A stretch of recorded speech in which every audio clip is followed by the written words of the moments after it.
함께 따라하겠습니다. 한나의 믿음. 한나의 믿음. 성경의 이야기 가운데서 영적으로 가장 어두웠던 시기를 한 군데 들라 하면 단연 사사기를 이야기할 것입니다. 사사기 시대를 대표하는 두 가지 표현이 있다면 첫 번째는 말씀이 희귀했다라는 표현이고요. 또 하나의 표현이 있다면 자기 소견에 옳은 대로 행했다라는 표현입니다. 하나님의 말씀을 듣지 못하니까 기준이 없이 자기가 기준이 되어서 제 마음대로 살았다, 자기 마음대로 살던 시대였다라는 것을 보여주죠. 고통 가운데 있으면서도 뭐가 잘못된지 모르고, 아프면서도 어디가 아픈 줄도 모르고 영적으로 어두워서 지냈던 타락한 시간, 400년의 시간이 흘러갑니다. 하나님의 종이라고 하는 제사장도 영적인 소경이 되어서 영적 분별력을 상실했어요. 그러다 보니까 하나님을 섬기는 야훼 신앙이 이스라엘 다음 세대에 전수되지 못하고 단절될 위기에 처하게 된 것입니다. 이것이 사무엘상이 시작되는 오늘 이야기의 배경인 거예요. 영적으로 단절될 위기의 상황을 지금 바라보고 계시는 하나님의 마음은 어떠셨을까? 하나님은 깔때기처럼 영적으로 좁아진 이러한 위기의 때에 다시 새로운 희망을 선포하듯이 새로운 지도자를 세우고 새 역사를 펼쳐가기 시작하십니다. 누구를 통해서요? 바로 사무엘이라는 인물을 통해서 말입니다. 그 이야기가 사무엘 1장, 사무엘 탄생 이야기인데 그 이야기의 중심에 누가 있냐면 사무엘의 어머니 한나가 있었습니다. 오늘은 그 사무엘의 어머니 한나의 믿음을 좀 살펴보려고 합니다. 올해 가정의 달이 시작되었고요. 오늘은 또 어린이 주일이 되었습니다. 매해 5월이 되면 가정을 좀 돌보면서 여러 이벤트와 행사를 하게 되죠. 우리 운정교회에서도 지난 어제 운정가족 한마당을 아주 크게 즐겁고 은혜 가운데 진행했습니다. 잘 마쳤죠. 섬기신 분들께 진심으로 감사드리고 또 함께 참여하신 분들 축복합니다.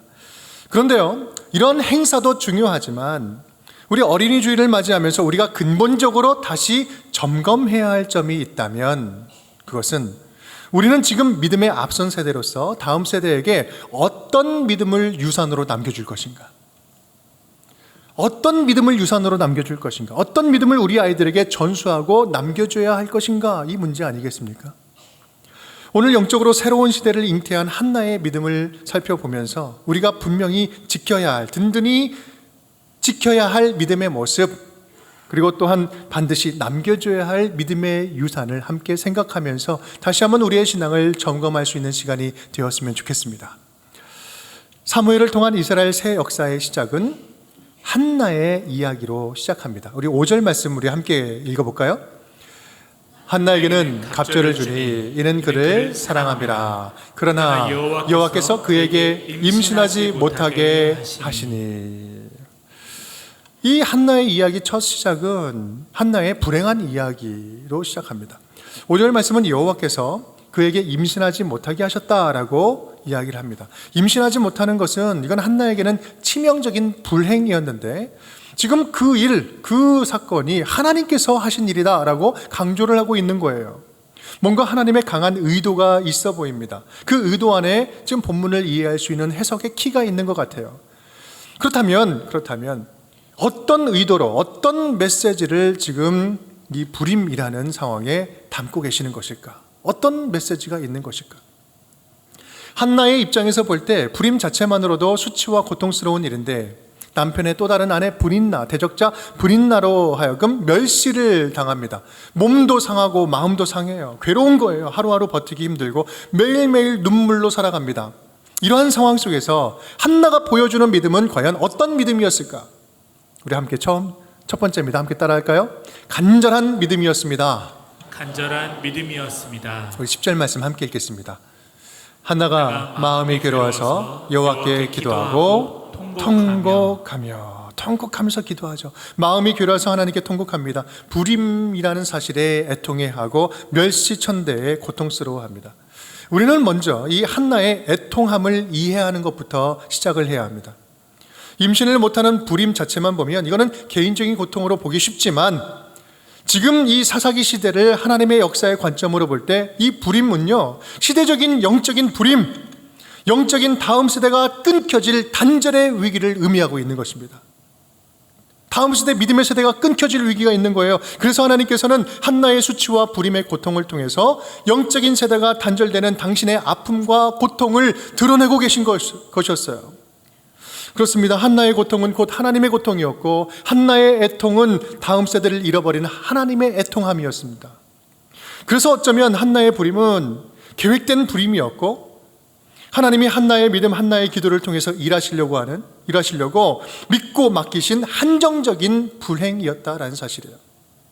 한나가 그런 하나님의 계획을 알았다 몰랐다 그런 얘기는 전혀 나오지 않습니다. 하지만 하나님이 한나를 잉태하지 못하게 하셨다라는 이 내용 안에는요, 하나님이 한나를 바라볼 때 그녀는 분명히 이 문제를 당신 앞에 들고 나올 것이고, 또 이 문제를 통해서 하나님의 뜻을 구하리라는 분명한 믿음을 가지셨다는 사실은 분명히 알 수 있습니다. 한나는 갈급함으로 문제를 들고 주님께 들고 나아가죠. 그리고 간절히 이 문제를 들고 간구합니다. 하나님은 인생의 끝자락에서 드리는 이 한나의 갈급한 기도 안에 당신의 웅대한 계획과 뜻을 담으셨어요.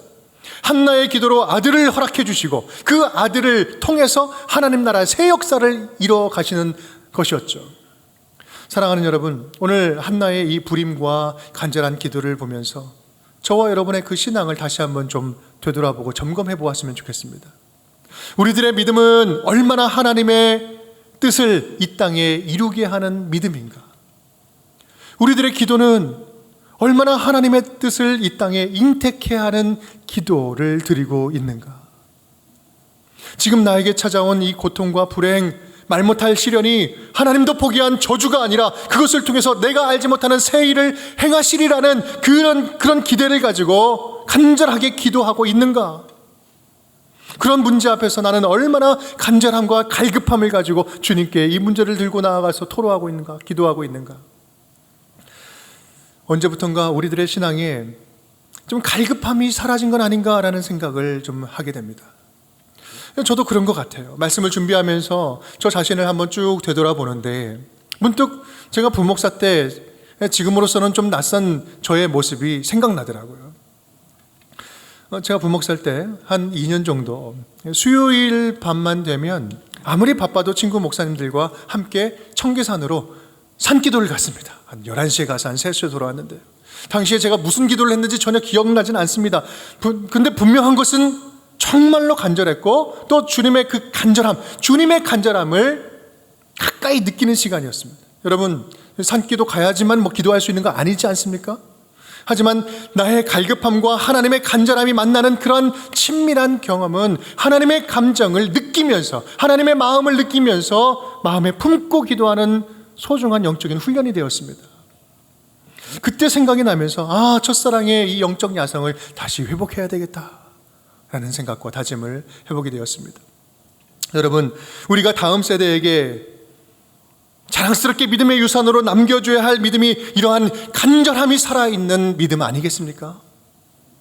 주님이 아니면 어디에도 소망이 없습니다. 당신이 내게 축복하지 않으면 내가 절대로 이 당신의 옷자락을 놓지 않겠습니다. 붙잡고 환도뼈가 부서지도록 그 붙잡고 놓아주지 않았던 그 야곱의 믿음처럼, 그런 믿음이 적어도 우리 안에 사라지지 않고 그런 믿음이 적어도 우리 자녀들에게는 이어져야 되지 않겠습니까? 모든 것이 막혀버린 때에 하나님께 소망을 두고 간절한 마음을 주님께 들고 나가 드리는 믿음 말입니다. 사랑하는 여러분, 이 찬양의 가사처럼 하나님의 뜻이 나의 비전이 되기를 간절히 기도하고 또 하나님의 소원이 나의 인생에 담겨져서 주님의 뜻을 이루는 삶이 되기를 간절히 간구하는 진짜 살아있는 영성의 살아있는 믿음의 자녀들이 될 수 있기를 주님의 이름으로 축복합니다. 그래서 그런 믿음이 저와 여러분의 가장 자랑스러운 믿음이 되고 다음 세대 우리 아이들에게 물려줄 수 있는 우리 믿음의 유산이 될 수 있기를 주님의 이름으로 축복합니다.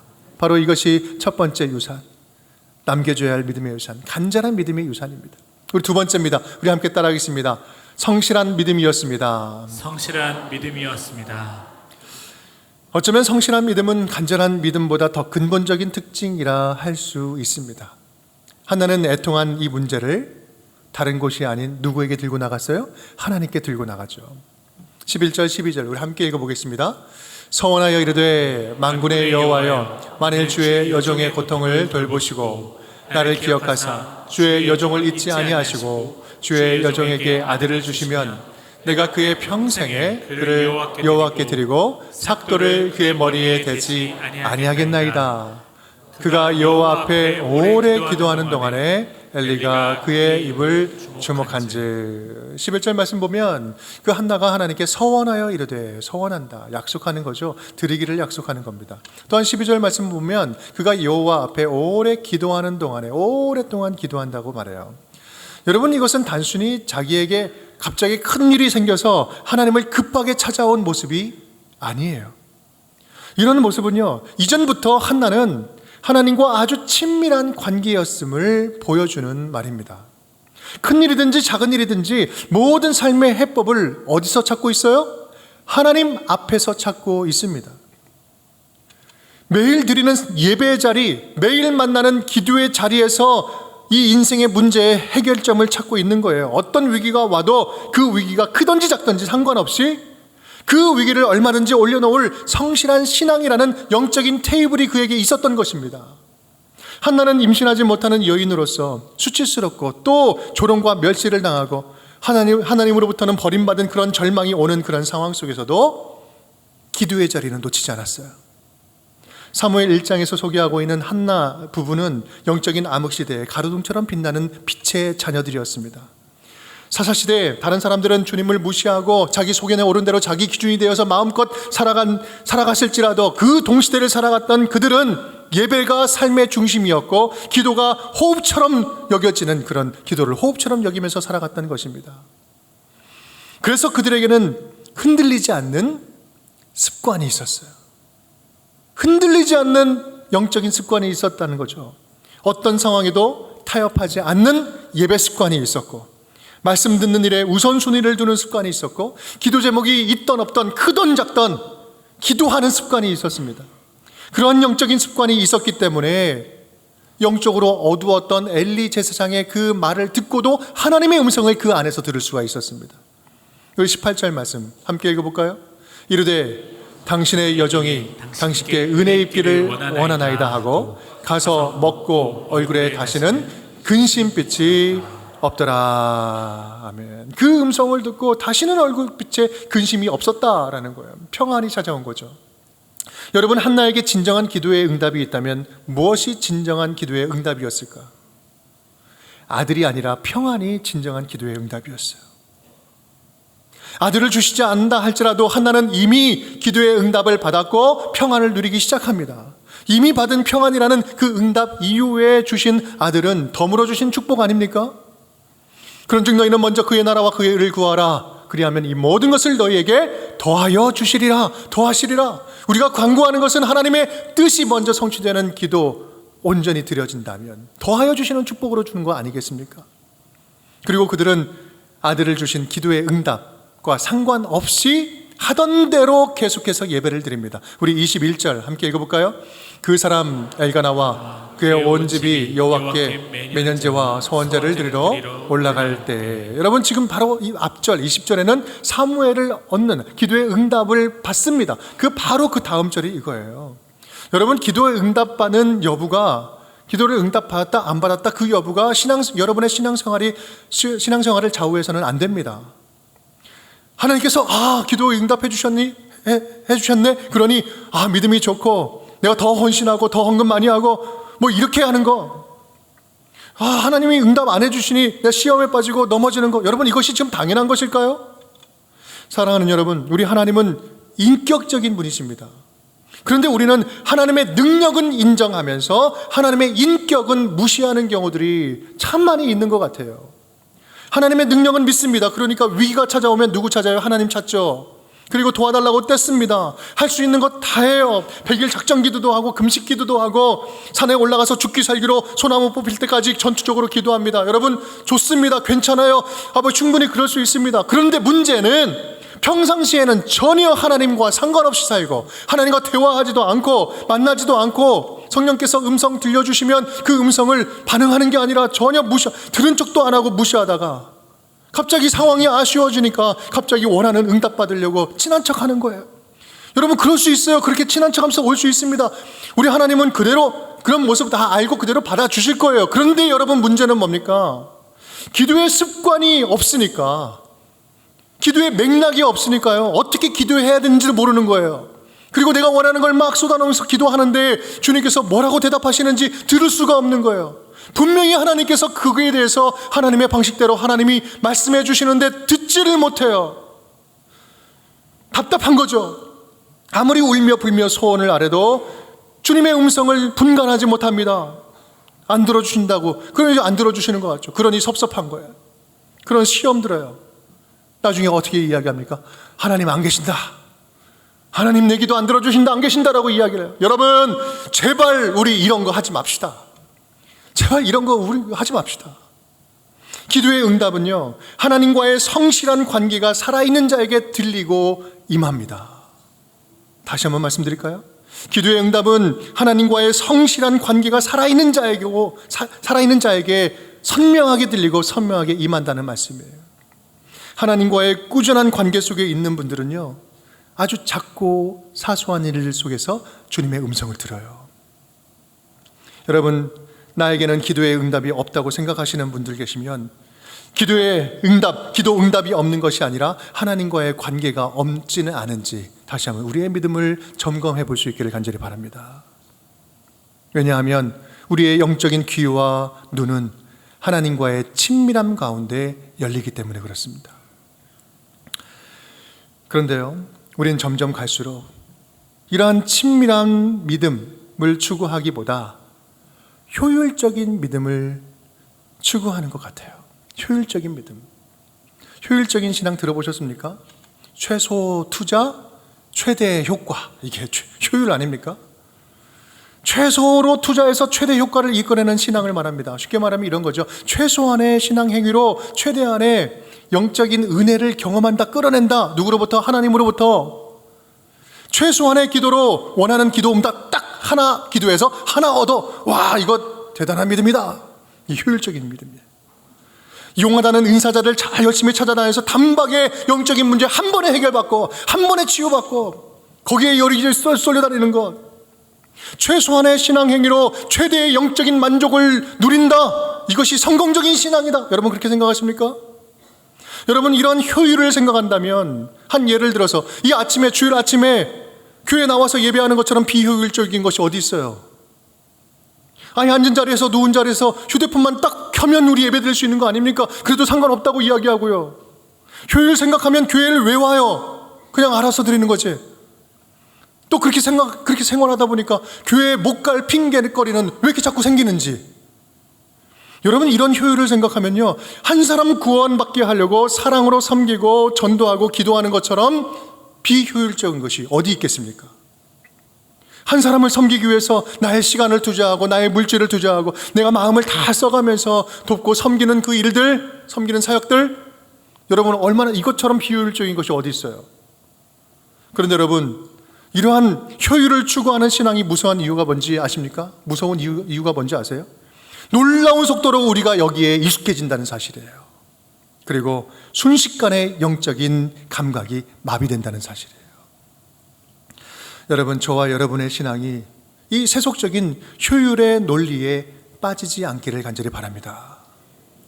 오히려 하나님을 섬기는 일이라면, 신앙을 더욱더 굳세게 지키는 일이라면 좀 더 불편하고 좀 더 비효율적으로 주님을 찾고 하나님께 예배했으면 좋겠습니다.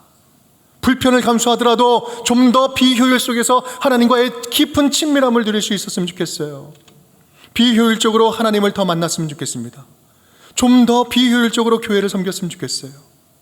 서로 섬기는 일에 있어서 한 번 만남으로 모든 것을 한 번에 끝장내려고 하지 말고 좀 더 비효율적으로 참고 견디면서 서로 돌보아주고 또 서로 포기하지 않고 그렇게 서로 사랑을 표현하고 사랑을 해나갔으면 좋겠어요. 우리의 목양도 그랬으면 좋겠고 우리의 모든 사역도 그랬으면 좋겠고 우리가 하는 선교도 그렇게 했으면 좋겠습니다. 여러분, 왜 그렇습니까? 예수 그리스도의 십자가 사랑이 이러한 철저한 비효율적인 사랑이었기 때문에 그렇습니다. 한번 생각해 보십시오. 자신의 아들을 죽이면서까지 죄인을 살리시는 것처럼 비효율적이고 비상식적인 사랑이 어디 있겠습니까? 이게 하나님의 사랑 아닙니까? 십자가에 달려 물과 피를 다 흘리면서 죽으면서까지 사랑하신 그 사랑처럼 비효율적인 사랑이 어디 있습니까? 바로 예수 그리스도의 사랑이 바로 이런 사랑 아닙니까? 여러분, 저와 여러분에게 주시는 심각한 도전이 바로 여기에 있습니다. 다음 세대 우리 아이들이 지금 저와 여러분의 이러한 세속적이고 효율성을 추구하는 이러한 안 좋은 신앙의 습관을 배워가고 있는 것은 아닌가? 대충 예배해도 괜찮고 적당히 기도해도 충분하고 이 정도 순종했으면, 이 정도 교회 섬겼으면 이거 된 거 아닌가, 할 만큼 했다, 이렇게 생각하는 우리의 얄팍한 믿음을 배우는 거 아니겠습니까? 만약 그렇다면 이것처럼 하나님께 죄송스럽고 우리 자녀들에게는 부끄럽고 창피한 일이 어디 있겠습니까? 간절히 바라기는 저와 여러분의 신앙이 효율을 추구하는 신앙이 아니라 하나님과의 친밀함을 계속해서 쌓아 올리는 성실한 신앙이 될 수 있기를 주님의 이름으로 축복합니다. 어떤 일이 있어도 타협하지 않는 예배 습관이 온전히 세워지고 기도하는 시간을 효율로 계산하지 않는 거룩한 기도 습관이 세워질 수 있기를 간절히 바랍니다.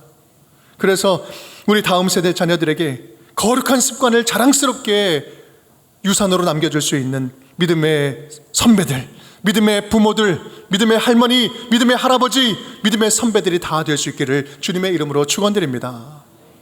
그리고 세 번째입니다. 함께 따라하겠습니다. 드리는 믿음이었습니다. 드리는 믿음이었습니다. 우리 11절 말씀 한번 읽어볼까요? 서원하여 이르되 만군의 여호와여, 만일 주의 여종의 고통을 돌보시고 나를 기억하사 주의 여종을 잊지 아니하시고 주의 여종에게 아들을 주시면 내가 그의 평생의 그를 여호와께 드리고 삭도를 그의 머리에 대지 아니하겠나이다. 아멘. 한나가 이제 여호와께 아들을 구합니다. 그런데 여러분, 이 간구 안에 담겨져 있는 중심적인 메시지가 무엇입니까? 아들을 주신다면 하나님께 그 아들을 그대로 드리겠다고 약속을 합니다. 여러분, 여기서 제가 질문 하나 드리겠습니다. 여러분 보시기에는 이 아들을 달라고 하는 한나의 간구가 한나의 개인적인 욕심처럼 보입니까? 아니면 한나의 간구에 담긴 하나님의 소원처럼 느껴지십니까? 한나의 개인적인 욕심처럼 보입니까? 아니면 한나의 기도에 담겨진 하나님의 소원으로 보이십니까? 여러분, 그렇습니다. 한나의 간절한 기도는요, 하나님의 소원을 이루는 기도였어요. 하나님의 소원을 이루는 기도였어요. 한나의 간절한 기도는 하나님께 온전히 드림으로 완성되는 기도였습니다. 본문 어디에도 한나의 소유욕, 아들에 대한 집착, 복수심이 보이지 않습니다. 오히려 한나는 아들을 드리는 일에 더 큰 책임을 다합니다. 22절 말씀이죠. 함께 읽어보겠습니다. 오직 한나는 올라가지 아니하고 그의 남편에게 이르되 아이를 젖대거든 내가 그를 데리고 가서 여호와 앞에 뵙게 하고 거기에 영원히 있게 하리이다 하니. 아멘. 내가 아이가 젖을 떼거든 그때 여호와 앞에 가서 영원히 하나님의 전을 섬기는 주의 종으로 드리겠습니다. 젖댄다는 것은 엄마가 할 수 있는 모든 책임을 다하고 떠나보내는 거예요. 여러분, 우리 하나님은요, 하나님께 온전히 드릴 줄 아는 자에게 당신의 소유와 당신의 계획을 믿고 맡기신다는 사실을 꼭 기억할 수 있기를 간절히 바랍니다. 하나님은 그런 한나의 마음의 중심을 알았어요. 모든 게 주님께서 주신 것이니 주님께 돌려드리는 것이 마땅하다는 사실을 아는 그런 마음이었어요. 하나님은 그러한 한나의 마음을 믿고 신뢰하고 계셨던 것입니다. 하나님은 그런 한나와 거룩한 거래, 거룩한 교환을 하신 것입니다. 하나님은 한나에게 아들을 잉태케 하심으로 멸시와 고통에서 건져주시고 대신 위대한 주의 종 사무엘을 받으셨습니다. 그리고 이제부터 믿음의 다음 세대, 새 역사를 세워가기 시작하십니다. 한나의 입장은 어떻습니까? 하나님께 아들을 드림으로 그녀에게 있던 애통함이 사라지고 뒤에 보면 삼남 이녀 5명의 자녀를 덤으로 받습니다. 여러분, 숫자적으로만 봐도요 5배의 축복입니다. 그렇게 보면 한나는 원래 이렇게 아이를 낳을 수 있었던, 육체적으로는 아무런 문제가 없었던 평범한 여인이 아니었을까요? 하지만 하나님께서는 한나와의 이 거룩한 거래를 성사시키심으로 성경이 전해지는 모든 역사 속에서 위대한 기도의 어머니로 기억되는 축복을 한나에게 허락해 주셨습니다. 여러분, 주님께 드린다는 것은요, 하나님과의 거룩한 거래는 결코 우리 입장에서 믿지는 거래가 아니에요. 땅의 것을 심고 하늘의 것을 거두는 축복 아닙니까? 무엇보다도 하나님의 뜻을 이 땅 가운데 이루는 그런 삶을 산다는 것, 내 삶을 통해서 하나님의 뜻이 이루어진다는 그 자체가 가장 큰 기쁨 아니겠습니까? 내가 원하는 것 한 가지, 주님의 기쁨이 되는 것입니다. 주님의 나라를 세우는 하나님의 일에 내가 쓰임받는 것입니다. 그것이 진짜 기쁨입니다. 내가 주님께 뭔가를 드릴 수 있다는 그 자체가 축복이고 기쁨이고 하늘의 은혜를 경험할 수 있는 기회가 되는 거 아니겠습니까? 사랑하는 여러분, 계산 없이 드리는 자에게 계산할 수 없는 것으로 갚아주시는 은혜가 하나님께서 우리에게 약속하신 은혜입니다.